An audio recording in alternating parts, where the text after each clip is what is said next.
చిగురించబోతుంది. గొప్ప దినాలు నువ్వు చూడబోతున్నావు. నీ యేసుకు సమస్తము సాధ్యమే. గుడ్ మార్నింగ్ దేవుని ప్రియ కుమారుడు, గుడ్ మార్నింగ్ దేవుని ప్రియ కుమార్తె. Special good morning to you. దేవుని లేఖనంలో ఈ విధంగా ఉంది, యెహోవా నా కాపురై, నాకు లేమి కలుగుతా. దావీదు తన ధైర్యాన్ని వ్యక్తపరుస్తున్నాడు. తన్ను తన జీవితంలో ఒక గొర్రెగా చూసుకొని దేవుణ్ణి ఒక కాపరుగా చూశాడు. నిజమిది సంగమా, నీ జీవితంలో నీకు తెలియకుండా ఒక విషయం జరుగుతుంది. దేవుడు నీ పైన కాపరిగా ఉండడం. ఈ ఉదయమున నీతో దేవుడు మాట్లాడి చెప్తున్నాడు, నిన్ను పోషిస్తాడు అనే విషయంలో, నేను సాధిస్తాడనే విషయంలో, నీ పక్కనే ఉంటాడు, నేను నడిపించడానికి ఇష్టపడుతున్నాడు. ఈ విషయాలన్నీ కూడా దావీదు గమనించి చెప్తున్నాడు. అయ్యా, నా కాపరు నువ్వు, నీ గొర్రెగా నేను ఉండడానికి ఇష్టపడుతున్నా. చూడండి, కాపరి మందని మేపుతుంటాడు. ఈరోజు ఎలాంటి పరిస్థితి రాకూడదంటే, ఇక్కడున్న ఈ మందులున్న గొర్రెలు వేరొక మందుకు చేరడానికి ఆ కాపరి బాగా పెడతాడేమో అనే ఆలోచనతో ఆ మందుకు చేరిపోకూడదు. అది అపవాది మంద. చూడండి, యేసుప్రభు ఒక మందను మేపుతుంటే అపవాది ఒక మందను మేపుతున్నాడు. ప్రజల నాశనానికి మందను మేపుతున్నాడు. ప్రజల ఈ లోకపు కష్టాలకు, బాధలకు మందను మేపుతున్నాడు.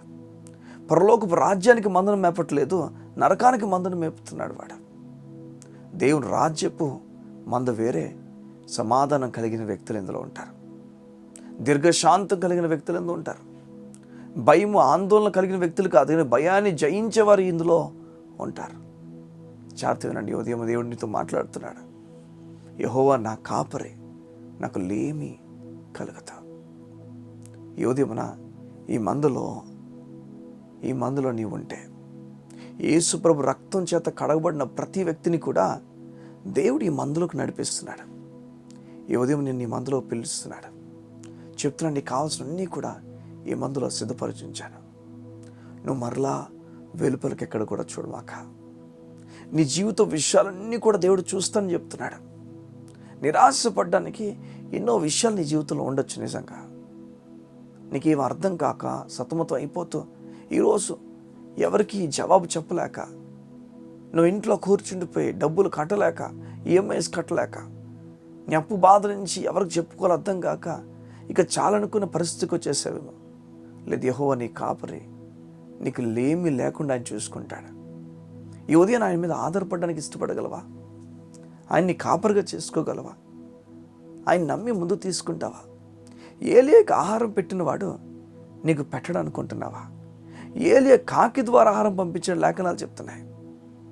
ఆ రోజు దేవుడు, ఈరోజు అదే దేవుడు, మారిపోలేదు ఆయన. చూడు, 5,000 మందికి 5 రొట్టెలు 2 చేపలు పంచిన దేవుడు ఈరోజు ఆయన నీ కాపరై ఉన్నాడు, నిన్ను పోషిస్తాడని చెప్తున్నాడు. దిగులు పడిపోయి, బెంగపడిపోయి ఆగిపోదు, కానీ దేవుని కోసం గొప్ప కార్యాలు చేపట్టడానికి ఇష్టపడాలి. దేవుడు చూసుకుంటాడు ఆ విషయాలన్నీ కూడా. దేవుడు నీతో మాట్లాడుతున్నాడు. నిరాశపడిపోతూ నిరీక్షణ కలిగి ముందుకెళ్ళడానికి ఇష్టపడాలి. ఇజ్రాయెల్ 40 సంవత్సరాలు కూడా అరణ్యంలో ఎవరు పోషించారు చెప్పండి? నీరు కావాల్సిన సమయంలో నీరు, ఆహారం కావాల్సిన సమయంలో ఆహారం. ఇవి ప్రతిరోజు కావాల్సినవి. వస్త్రాలు ఒకసారి ఇస్తే సరిపోతుంది, కొన్ని సంవత్సరాల వరకు చూడాల్సిన అవసరం లేదేమో, కానీ ఆహారం మొత్తం ప్రతిరోజు కావాలి, నీరు కూడా ప్రతిరోజు కావాలి. ఈ రెండింటినీ ప్రతిరోజు ఇస్తున్నప్పుడు ప్రతిరోజు పోషకుడనే చెప్తున్నాడు కదా, నేను ఎందుకు పోషించకుండా ఆపుతాడా? తన కుమారుడిని నీ కోసం ఉంచినప్పుడు పోషణ ఎందుకు ఆపుతాడు? తన కుమారుడిని నీ కోసం దారబోసినప్పుడు మిగతావన్నీ ఎందుకు ఆపుతాడు అనుకుంటున్నావు? ఈ ఉదయం దేవుడు నీతో మాట్లాడి చెప్తున్నాడు, నేను వాటిని ఆపను. నేను గొప్ప ఆలోచనలు నీ పట్ల కలిగి ఉన్నాను. నీవు నా పైన ఆధారపడి ఉంటే నువ్వు కార్యాలు చూస్తావు దేవుడు చెప్తున్నాడు. ఆధారపడతావు ఉదయాన్న, దేవునిపైన ఆనుకోవడానికి ఇష్టపడు. కళ్ళు మూసుకున్నట్లయితే నీ గురించి ప్రార్థన చేయడానికి ఇష్టపడుతున్నాను. మా ప్రియ పరలోకపు తండ్రి, నీ బిడ్డలకు నువ్వు కాపరిగా ఉండండి, వారిని బలపరచండి, ఆదరించండి. నూతన కార్యాలు నీ బిడ్డలు చూచినట్లుగా వారిని బలపరచమని అడుగుతున్నాను. అయ్యా, వారు ఈ లోకంలో ఎందరో వారు కాపరులుగా మారుతారని ఈ లోకపు వారిని చూశారేమో. ఈరోజు నీవు చెప్తున్న వారితో అలా లోకం వైపు చూడొద్దని, నీవే వారు కాపరిగా ఉంటావని నీవు వారిని అయా లేమి లేకుండా చూసుకుంటా అని చెప్పి నీ మాటలు బట్టి నీకు వందనాలు. నీ బిడ్డలను ఆదరించండి, ధైర్యపరిచిన స్థిరమైన విశ్వాసం నీ బిడ్డలకి ఇచ్చి నడిపించమని అడుగుతాం.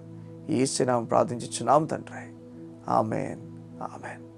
స్థిరమైన విశ్వాసమును దేవునికి అనుగ్రహించును గాక. God bless you. See you tomorrow.